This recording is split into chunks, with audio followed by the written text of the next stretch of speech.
lalaki. Ang batang lalaki nga matawo mahiatol sa pagsidlak sa bituon Sagittarius. Kining bataa, ulusahon ang pagtuo sa katarungan sa iyang mga hunahuna ug buhat. Ambungan ug kusgan. Siya kahadlukan sa iyang isig katawo.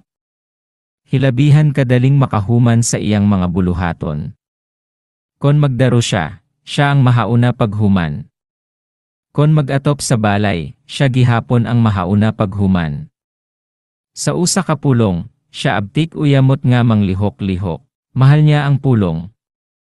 Kon musaad, tumanon gayud ang iyang saad. Apan kon usa ka tawo motuyo pagpakyas, sa usa ka saad kanya. Kanang tawhana dili na niya tuhuan pabisan kanusa, iyang higala kadtong mga maligdong og manggibuhaton. Maayong mo paagi sa paggasto sa iyang salapi. Kung ang usa ka butang walay hinungdan, dili niya paliton bisan unsa pa kabarato.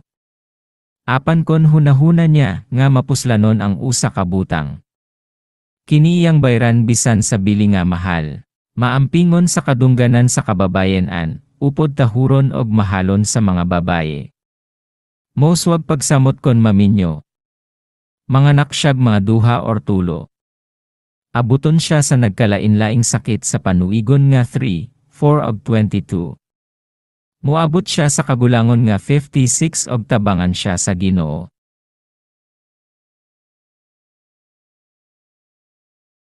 Babaye. Ang batang babae nga mahimugso atol sa pagsidlak sa bituon Sagittarius. Kinahanglan gasahan sa ginikanan, ug usa ka bug-os nga debosyon.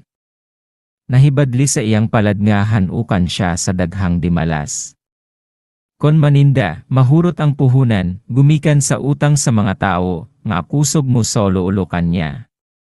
Ang iyang pagkamanggiulawon, ag pagkamabalhinon sa hunahuna, ang muyudjud kanya sa kadaot. Ang tao sa yunan lang magdaog-daog kanya.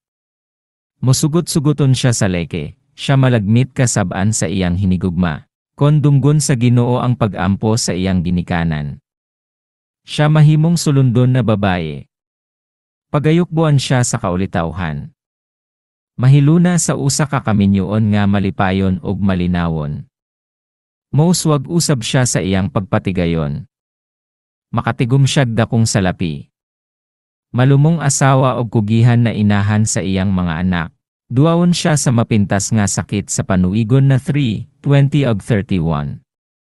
Kon maluoy ang Dios kanya, lugwayan siya sa iyang kinabuhi ngadto sa ika-56 ka tuig.